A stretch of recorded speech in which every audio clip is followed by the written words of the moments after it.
continuation of the previous lecture series. Today our topic of discussion is about wave propagation at normal incidence.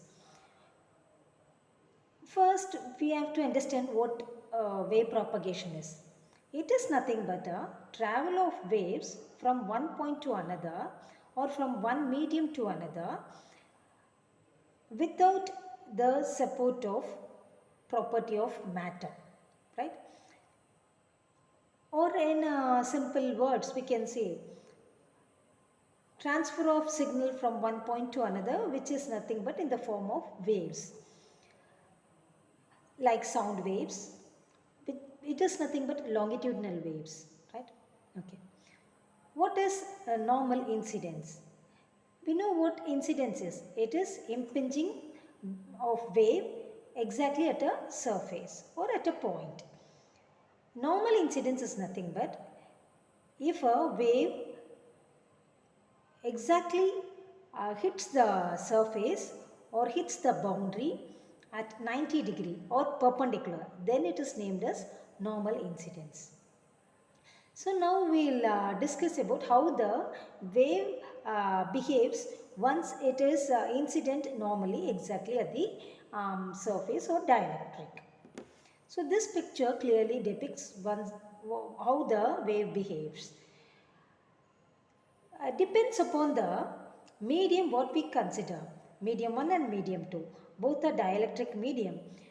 If the medium 1 is a type of dielectric and another medium is another type of dielectric, then the physical properties vary, like mu, that is permeability, permittivity, conductivity. All these things vary from medium to medium. So we can name it as sigma 1, mu 1 and epsilon 1, whereas sigma 2, mu 2 and epsilon 2 for medium 2. Okay. So here for our consideration, we imagine that a light ray is exactly impinged at the surface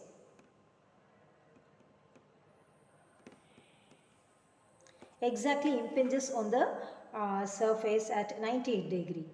Once the wave hits the boundary, the wave may get reflected or refracted, right, or transmitted. These are three possibilities of the change of waves behavior, right. The medium one is exactly placed at the distance of less than 0, whereas medium 2 is positioned at the distance z is greater than 0, and z is equal to 0 is nothing but the interface of two different medium, right.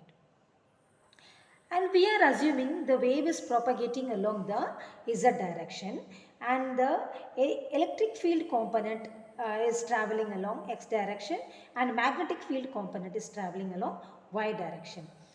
Medium interface. What is medium interface? Actually, it is a boundary. Interface is nothing but the boundary between two different dielectric or two different conducting medium.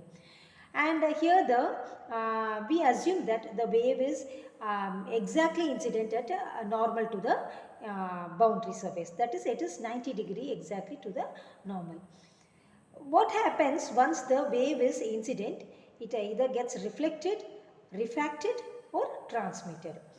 Once the wave is reflected means it is coming back to the same medium, medium 1. Let us assume that this is a horizontal boundary condition at z is equal to 0. This z equal to 0 separates the two different media. As I told now, medium 1 lies at the region z less than 0 and medium 2 lies in the region z greater than 0. And here the waves are traveling. That is, the wave which hits the boundary is named as incident waves, and it is along the direction of the wave. Right, it travels from left to right and it is along the direction of the z. And what about reflected wave? Once it hits the interface, the reflected wave returns back.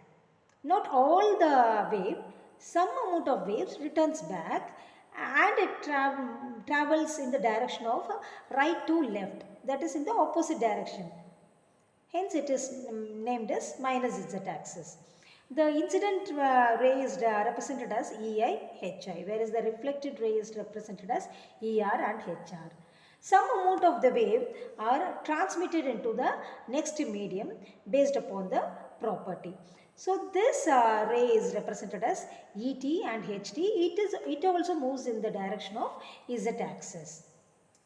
Okay.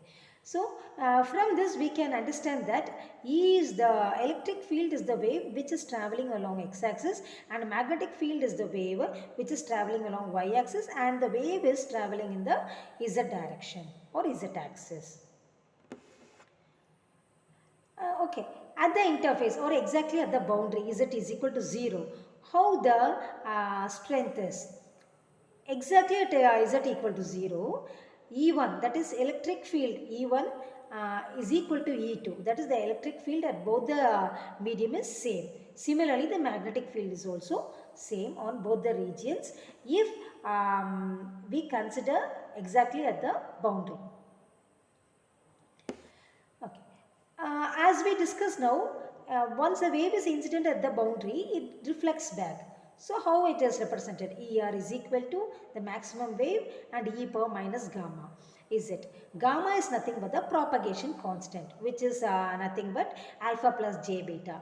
As the wave propagates from one point to another, or it is traveling from for a long direction or long distance, then the wave may get weakened. That is called as attenuation. As the distance increases, the attenuation also increases.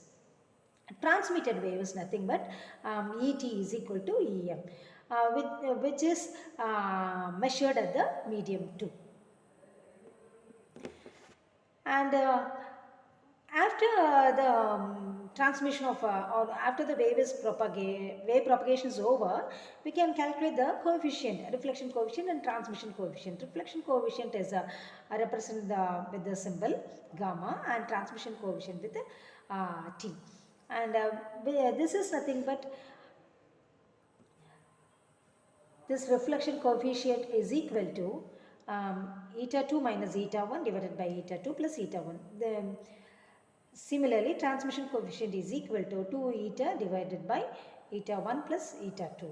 So this is the reflection and transmission coefficient formula. Based on this formula, we can measure the amount of reflected wave and transmitted wave.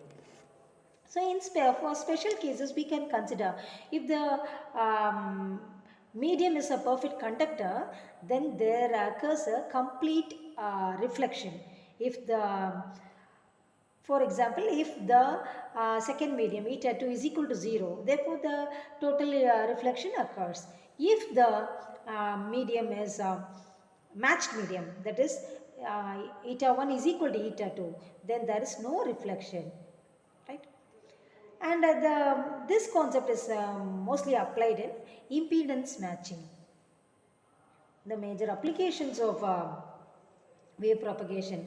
We know with the help of the antenna, any kind of signal, electromagnetic waves are transmitted from one point to another, and it is mainly used in optical coatings and all the transmission lines, and also in fiber optics.